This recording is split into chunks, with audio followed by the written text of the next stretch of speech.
internets, and welcome to this video on automation where I've decided to make quite an interesting video actually. My company is in 1988 and we are going to discover turbocharging, whatever that may entail. We actually have this body. It's probably the most relevant. Just looking at the mid-engine bodies, there's not many. We can go with mid-transverse, perhaps, or mid-longitudinal, depending on which is the best. The muscle car thingy here is pretty good. I mean, it's a big engine, but it's nothing crazy for a muscle car. I so wanted in a mid-engine car, though. You know what? I think we're just going to go mad. We're going to have a tiny V16 because, well, it was already mad, let's be honest. I just can't think of it in the front of the car. It's too 1920s, 1930s for me personally. Ooh. Maybe in the front of a pickup truck? Nah. Mid. If we go far enough back? No. Far enough back, we have these kind of supercar bodies, but I don't want one of them. We have this. I'm going to try this. I think I might have tried it already. Longitudinal, how can it fit? Ooh. This is good. So, longitudinal on this fits very, very well. No trouble at all. Transverse, I wonder, actually. So, 8. It's actually it's running close to a limit, but it's running close to the height limit. It's not running close to another limit. You know, given the number of cylinders and the size, I think we only need 2 valve per cylinder direct acting overhead cam. That sounds ridiculous, but I think we're going to go more low revving. See if we can get the economy out of this. Because I reckon it can. I reckon this vehicle can be far more economical than one might have you believe. We'll go forged internals, at least for the time being. I may change them later. It is very, very bore biased, so we shouldn't struggle too much on the case of, what do you call it? Reliability at the high RPMs. Fuel injection, multi-point, single. On larger engines, it doesn't tend to make a particular difference what configuration you have, so just go with whatever's cheapest. We'll go with regular fuel. I could go on premium, but I think we'll be able to make power without it, to be honest. Did I go without a turbo? I think I did, which I shouldn't have because I would be a complete fool, but you know, that's just who I am. Wait, is it? It's resolved of its height problem. This engine has no problem fitting in the car at all. Who would have thought it, eh? 42 horsepower. It doesn't sound right. I mean, I was expecting huge things from this, not 42. 343 kilos isn't bad. I mean, old cast iron V8s weigh slightly less than that. So, for it to weigh this amount isn't too bad in itself. I mean, I know it's an aluminium unit, but it is 9 litres, remember? Wait, turbos, where are they? There's got to be turbos. It's the late 80s, I was going to say mid 80s. No, we'll go with that, and then ball bearing, fuel economy. Let's see what I can get out of it. If I could get 450 horsepower, we would easily be competing here. Yeah, I'm not even trying, you know, for 342 horsepower. That is the car just not even trying. It's just coasting along at that stage. I could even make the engine bigger because, as I say, it's cured of its height problem completely. We can just look here. It's kind of full, but not that much.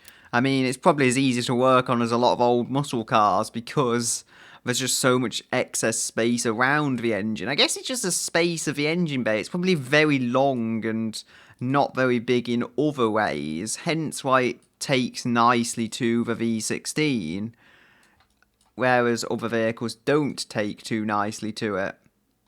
Either way, you know, I'm happy enough to go with this body. It's not my ideal body, but it works. Can bring that back. And bring that out. Yeah, just bring the wheel arches out because I want maximum grippo, if that's even a thing. Immense speed must be gathered here today. Ooh, if we could bring that down. Yes, that is a lip. That is a lip and a half. So we can move along. It looks odd because of how wide the wheels are in here. Don't worry, they will get wider. I'm thinking I'll make it rear-wheel drive. I think, unless it gets crazy powerful, I'll make it all-wheel drive if it gets crazy powerful. But otherwise, I'll keep it rear-wheel drive. And we will go see what there is. There is manual, 5-speed. There's advanced automatics as well, but I don't think we want them. So, open? No, we want a geared differential. Get that maximum grip that we can possibly get from it. Sport compound. I don't know about semi-slicks. We probably don't want them, though. We can probably make these just a little narrower. As much as I like my wide tyres, they do still have to somewhat fit in the car, so 325s, they're pretty good. And then the fronts can be whatever fits again. Fine-tuning can come later. So 275, 325, they actually seem like pretty well split up tyres. The wheels can get bigger. We don't have markets yet. Alloy wheels, but they may change to a magnesium. I think vented discs on the front, 2 pistons, solid discs, 1 piston wear, and they will get bigger. I just know they will. It's simple as that. Have my tyres actually got narrower? I'm just thinking, because sometimes when you make the wheels bigger, it messes them up, yeah. Especially on older cars, that is. This works, I think. 315? It's a bit of a limit, but you have to live with what you have to live with, you know. Tyre technology will only take you so far. Even on modern cars, you can kind of hit the limit.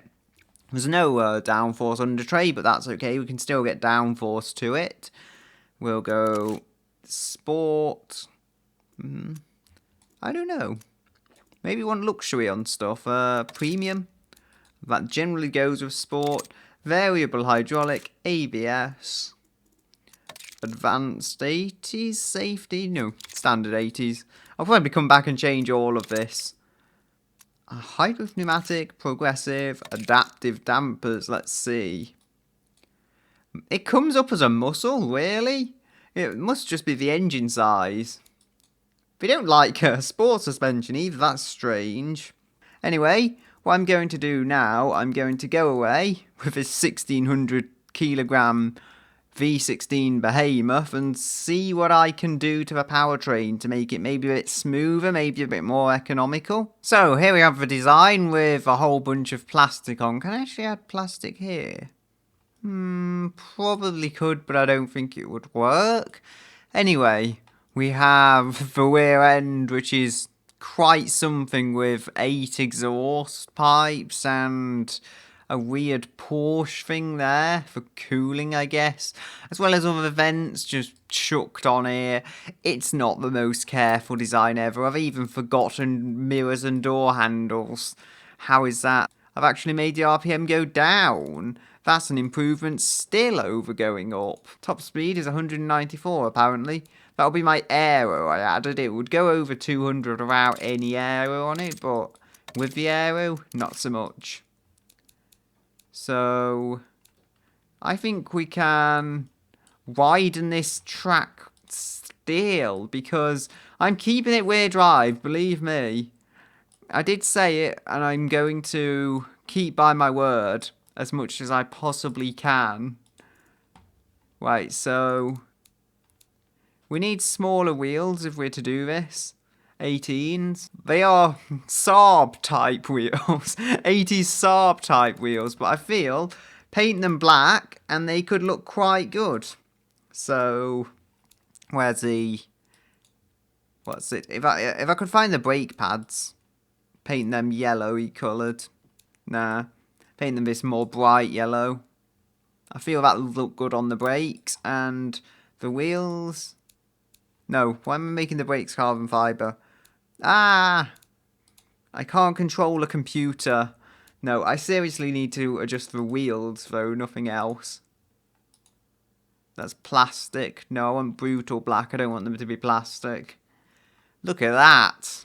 It begins to look quite good. Now the mirrors need to be made black because it just doesn't work the way it is. Come on. Do. No, I can't stand them mirrors. They just don't fit with the car at all. Wait, where are you? Mirror menu. And are they cameras? I don't know. I want something that just works. These look 80s enough for me. Flip them round. And you can go bigger. Like so. Make the red parts. What do you call it? Not red again. Make it, I think that's brutal black.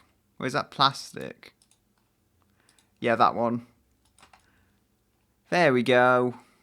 How is this for a car? It's kind of cheap looking for a supercar, but I think it works. We've got 40% front, 60% rear. I mean, I'm amazed. I've not had to try with a weight balance at all here because it's pretty good regardless. And that's with 500 kilograms of engine on this. So where were we? Come on.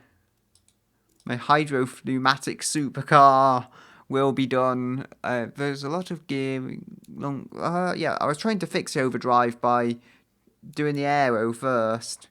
It sounds not counterintuitive, but it sounds unintuitive as a way to do things, but it'll make sense hopefully eventually. 109 kilograms. Because when we adjust this, the actual drag on the vehicle will be completely different, thus the amount of overdrive will be different, so that's why it needs to change. I just put a random number in back there, and I have got the numbers a lot closer, so we'll try it. Let's say 42. That should be really close to a front and rear downforce. Yeah, I'd say I'm actually happy with that. Although I would like more downforce, it's enough, I reckon, to keep the car under control at high speeds. Where is the intake? Come on. Performance. That we go. It's a term in English now. I've invented it. So 131.1, 131.8. They don't like it, but I'm going with it. Because it's kind of a supercar, and I think we can afford to have the odd performance bit on it. Even if it does add very, very little power, I can at least say it's near 500 now. So what is it? It's, yeah, 495 exactly. Let's give it a sound here thing.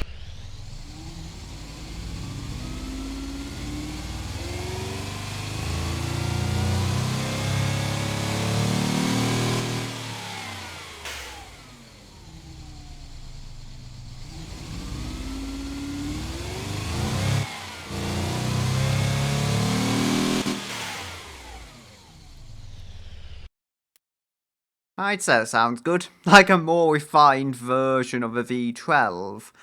Anyway, we have to export this to Beam. It looks completely ridiculous. I mean, I don't know. It looks like a toddler designed it. But anyway. Ooh, ABS, can I remove you? Saying about exporting it to Beam, I've not bothered with these quality sliders. What's going on with me? Don't worry, this won't take long. There we go. I think it's a little sportier now and a little more drivable. It's still not that good though in those two categories. I don't know. I mean, it's strange because it's very comfortable and everything, but when it comes to what a supercar's supposed to be good at, it's apparently terrible. And it's not very utilitarian or practical either. But it does get good fuel efficiency. Weight, well, the weight is dreadful, but I reckon that it's not much of a problem because sure it's 1.8 tons, but it's got so much torque. Is it ever really going to become a problem? If we go on the test track, we can check the aero once more. That is all fine. And we can export the car to BeamNG and see how it goes. So, here we have my car, and it really is no understatement to say the design is everywhere. I also did forget indicators, so, you know, it's in line with my forgetting something.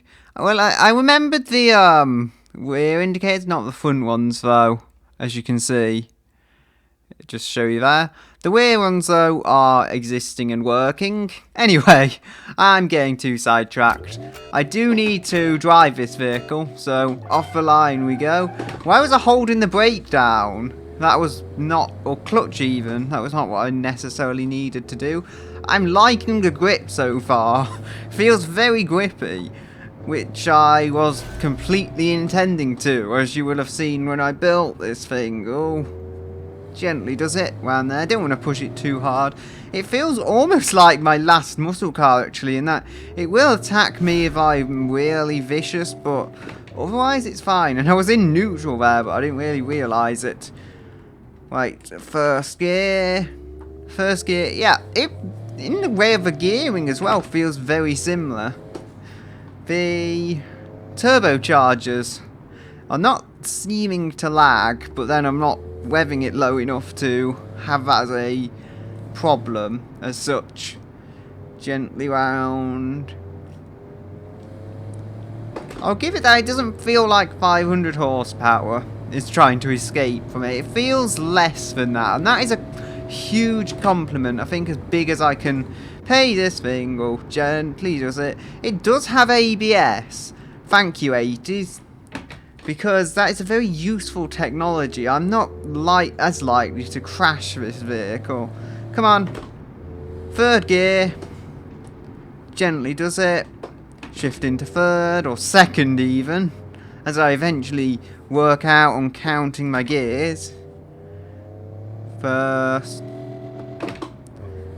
I'm interested there, because before with the other car I did need to shift into first for it, but not with this. I'm still learning. I mean, I reckon this could be properly rapid. I reckon in the right hands this could set a sub 2 minute time. It genuinely feels that good round the corners. I'm not going full throttle here, but I can apply more throttle than you might think. Ooh. Fourth gear. Slow into second. I had a terrible start to this lap just because I messed up my gearing so badly. Ooh. Fourth, come on. I've eventually managed to find a gear. Keeping it in second round here. It's probably a safe measurement to do that. Ooh. That was an odd place to have a bit of a jump. Come on. Whoa. Don't want to slide on me. How would it slide? How would I slide on me? I don't know. That statement makes no sense. Slow it into here. And along we go. Third gear. Come on. Fourth gear. It does begin to wiggle at speed. That is quite disconcerting. I mean, I will admit, for something that has got aero, it could just be that it's got a lot of weight over the back wheels, as it would have, being a car with this amount of engine. It's got more engine than it has power, let's say. Come on, second gear. It was a 2.7 there on the first lap, so it's faster, I think, already than everything else. And this second lap is almost certainly going to be quicker, even with my slightly goofy gear changes. Third gear, which I actually did correctly for once. Slow, slow. Round here we go. Accelerate. Third. Yes, that was how I should have done it on the first lap. But I didn't. Because I'm a complete fool. Ooh. Second gear, third gear. Kind of balancing it out here between the gears. Through we go. We are under 2 minutes. Yeah, as I was saying, this I felt could do a sub 2 minute lap time. It is genuinely a hypercar in many ways. It's just not like your typical hypercar. The V16 and everything, you know. Right. Moving along through the speed range.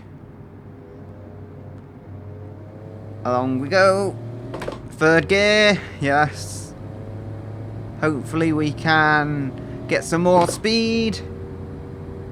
19, 20. Oh, maybe I was pushing it too hard there, but I'm just happy I saw 120 out of it.